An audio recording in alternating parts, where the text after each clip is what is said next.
Assalamualaikum warahmatullahi wabarakatuh. Bagaimana kabarnya Ananda semua? Ibu harap Ananda hari ini dalam keadaan sehat walafiat. Pernahkah Ananda melihat buah mangga atau buah jambu jatuh dari pohonnya? Bagaimana keadaannya? Bagaimana lintasan yang dilalui oleh buah jambu tersebut? Kenapa buah jambu tersebut bisa jatuh dari pohonnya? Minggu lalu, kita telah belajar tentang gerak lurus. Minggu lalu, kita membahas besaran-besaran yang terdapat pada gerak lurus. Pada pertemuan kali ini, kita akan membahas tentang jenis gerak lurus, yaitu gerak lurus beraturan dan gerak lurus berubah beraturan. Untuk menjawab pertanyaan-pertanyaan yang ada di awal tadi, mari ikuti pembelajaran kita hari ini dengan baik. Seperti pada penjelasan sebelumnya, kita tetap akan melanjutkan pembelajaran tentang gerak lurus pada hari ini.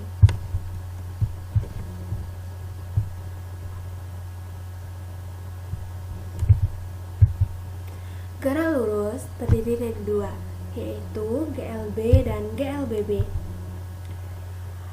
Dalam GLB dan GLBB juga terbagi dalam 4 jenis. Yang pertama, gerak lurus beraturan. Yang kedua, gerak vertikal ke bawah yang termasuk dalam GLBB dipercepat. Yang ketiga, gerak jatuh bebas yang termasuk ke dalam GLBB dipercepat. Dan gerak vertikal ke atas yang termasuk ke dalam GLBB diperlambat. Sekarang, coba Ananda perhatikan ilustrasi berikut ini. Apa yang dapat Ananda lihat? Ya, seorang bapak sedang mengendarai mobil. Bagaimana dengan kecepatannya? Seperti yang kita lihat, bapak ini mengendarai mobil dengan kecepatan tetap. Gerak apakah yang menggunakan kecepatan tetap? Ya, gerak ini kita namakan dengan gerak lurus beraturan. Contohnya, pada gerak lurus beraturan, misalnya, seorang penjual makanan bergerak lurus beraturan, mula-mula ia berada 20 meter di sebelah barat lampu lalu lintas. Setelah 16 second, penjual tersebut sudah berada 100 meter di sebelah barat lampu tersebut. Tentukan V ketika 16 second, yang B delta S-nya atau perpindahan atau perubahan posisi dari penjual makanan tersebut, dan C-nya yaitu posisi ketika 20 second. Di sini misalkan ini lampu lalu lintas, berarti awalnya si penjual makanan berada 20 meter, di sini dia berarti 20 meter. Awalnya si penjual makanan berada di sini. Lalu, setelah 16 second, ia berada 100 meter. Berarti misalnya di sini.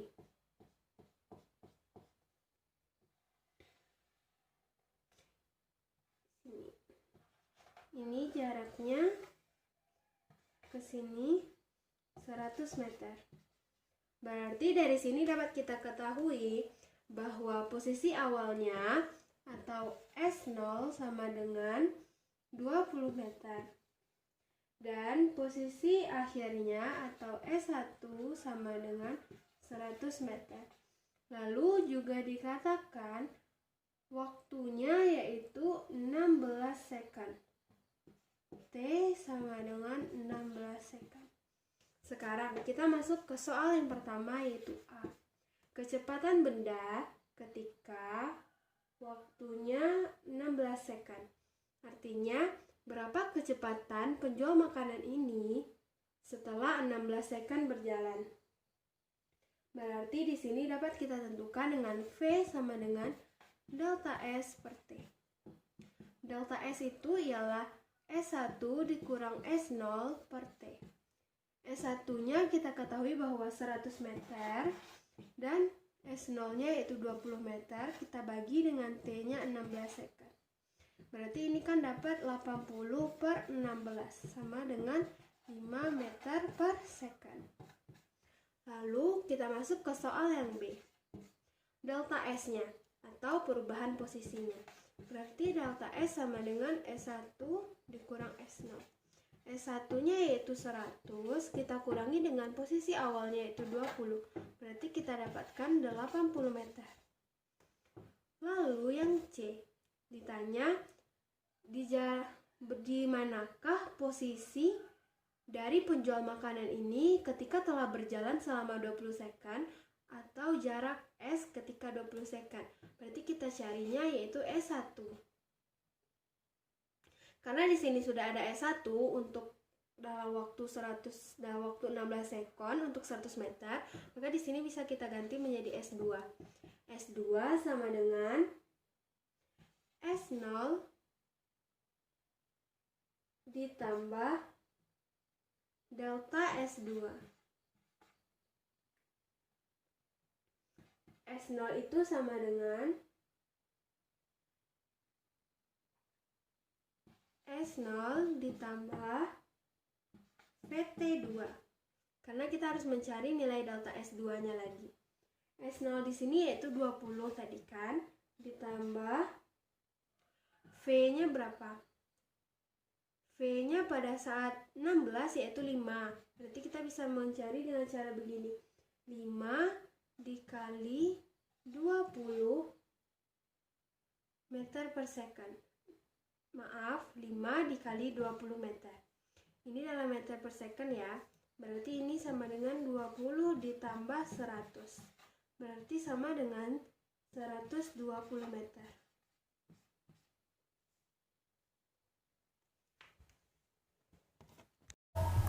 Selanjutnya yaitu gerak lurus berubah beraturan. Gerak lurus berubah beraturan yaitu gerak suatu benda yang lintasannya berupa garis lurus dengan percepatan tetap. Di sini kita bisa garis bawahi percepatan tetap. Hal inilah yang membedakan antara gerak lurus berubah beraturan dan gerak lurus beraturan. Pada gerak lurus beraturan, yang tetap adalah kecepatan. Dan pada gerak lurus berubah beraturan, yang tetapnya ialah percepatan. Gerak lurus berubah beraturan terdapat dua jenis, yaitu yang pertama, GLBB dipercepat. GLBB dipercepat yaitu gerak yang lintasannya berupa garis lurus dan kecepatannya selalu bertambah setiap saat secara beraturan. Artinya, jika kecepatannya bertambah, maka terjadi percepatan. Dan nilai percepatannya ini bernilai positif. GLBB diperlambat. GLBB diperlambat yaitu gerak yang lintasannya berupa garis lurus dan kecepatannya selalu berkurang setiap saat secara beraturan.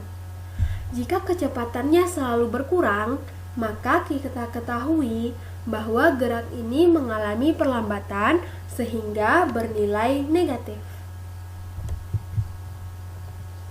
Penggunaan rumus pada GLBB dipercepat juga merupakan turunan dari gerak lurus, di mana VT sama dengan V0 ditambah AT. VT merupakan kecepatan benda saat T second dan V0 adalah kecepatan awal benda. Bisa juga kita gunakan rumus delta S sama dengan V0T ditambah setengah AT kuadrat, di mana delta S ini adalah perubahan jarak. Atau bisa juga kita ketahui jarak ketika waktu T second atau ST yaitu sama dengan S0 ditambah V0T ditambah setengah AT kuadrat. Mungkin Ananda sekarang bingung, kenapa banyak sekali rumus yang akan kita gunakan. Namun, rumus-rumus ini merupakan turunan dari gerak lurus, sehingga Ananda hanya perlu memilih rumus mana yang bisa digunakan tergantung pada soal nantinya. Jadi, misalkan soal itu menanyakan tentang jarak pada saat benda bergerak ketika waktu 10 second misalnya, maka kita bisa menggunakan rumus yang ini. ST sama dengan S0 ditambah V0T ditambah setengah AT kuadrat. Begitu juga jika yang ditanya adalah kecepatan benda ketika waktu 10 second atau waktu yang lain, maka kita bisa gunakan VT sama dengan V0 ditambah AT. Lalu bagaimana untuk GLBB diperlambat? Rumus dalam GLBB diperlambat sebenarnya hampir sama dengan GLBB dipercepat. Bedanya cuma tanda negatif. Mari kita lihat. Pada GLBB dipercepat, VT sama dengan V0 ditambah AT karena nilai percepatannya itu bernilai positif.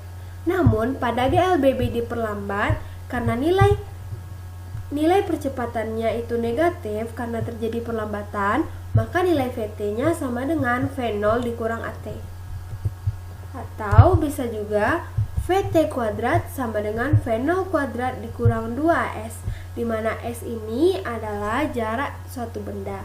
Jadi, rumus GLBB dipercepat diperlambat hampir sama, namun bedanya hanya terletak pada tanda minus yang ada pada GLBB diperlambat. Kita masuk ke contoh soal, yaitu misalnya Ali mengendarai sepeda motor dari keadaan diam. Ini kita garis bawahi dari keadaan diam, bergerak dengan percepatan tetap, yaitu 4 meter per sekon kuadrat. Tentukan kecepatan setelah 5 second dan jarak selama 5 second. Nah, di sini dapat kita tentukan bahwa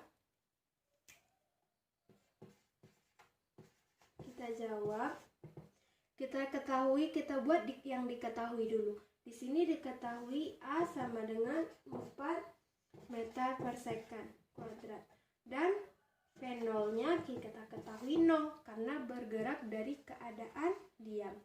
Lalu kita ketahui T-nya sama dengan 5 second.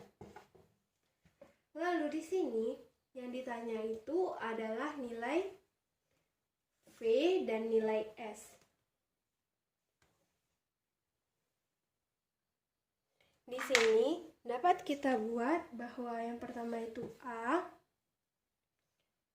yang dicari yaitu nilai V5.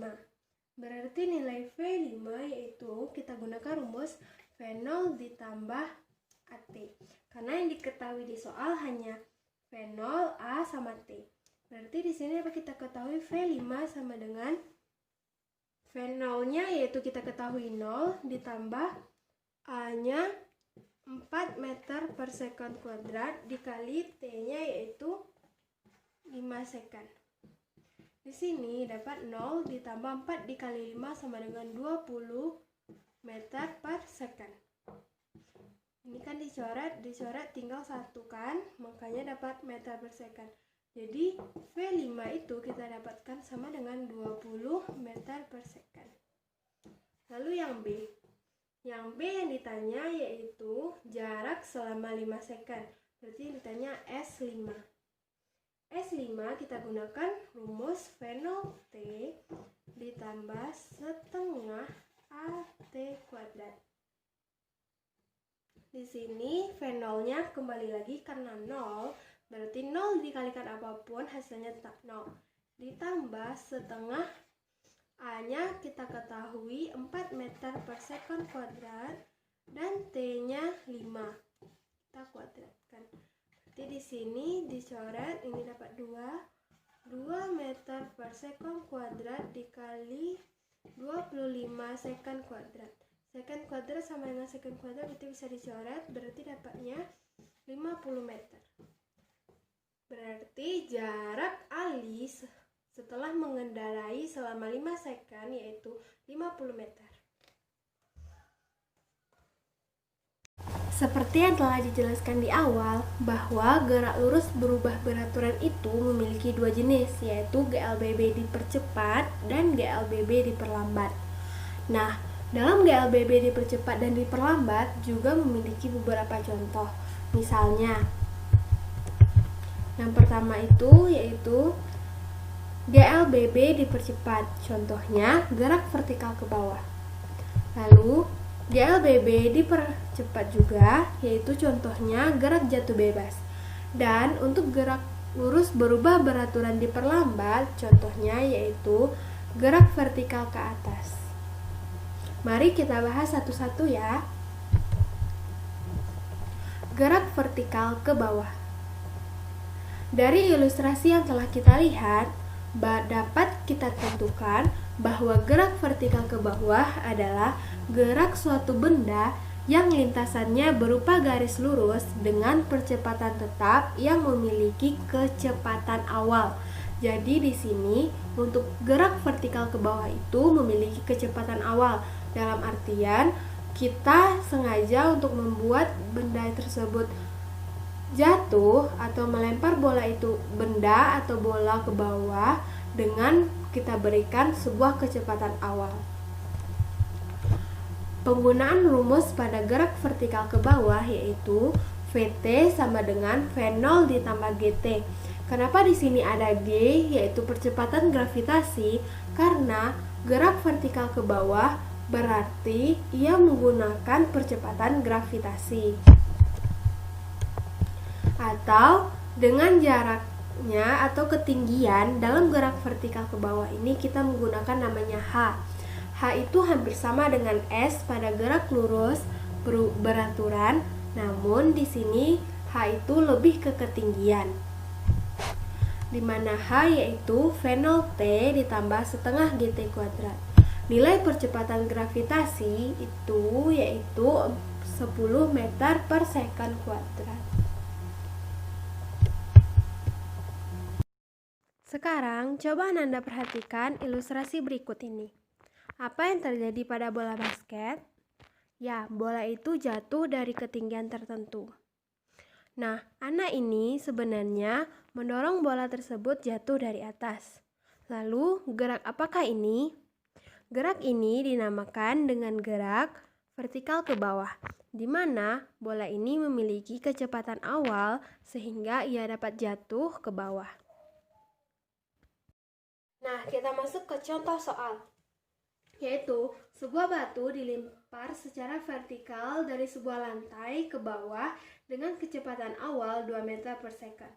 Batu tersebut menyentuh tanah setelah 1 detik kemudian. Dengan G yaitu 10 meter per second kuadrat. Tentukan yang A yaitu kecepatan batu saat menyentuh tanah dan B yaitu ketinggian lantai tersebut. Di sini dapat kita ketahui bahwa V0-nya 2 meter per second dan waktunya yaitu 1 second. Dengan G sama dengan 10 meter per second kuadrat. Kita cari yang A. Yang A yang ditanya adalah kecepatan batu saat menyentuh tanah. Berarti ditanya adalah Vt. Vt sama dengan V0 ditambah Gt.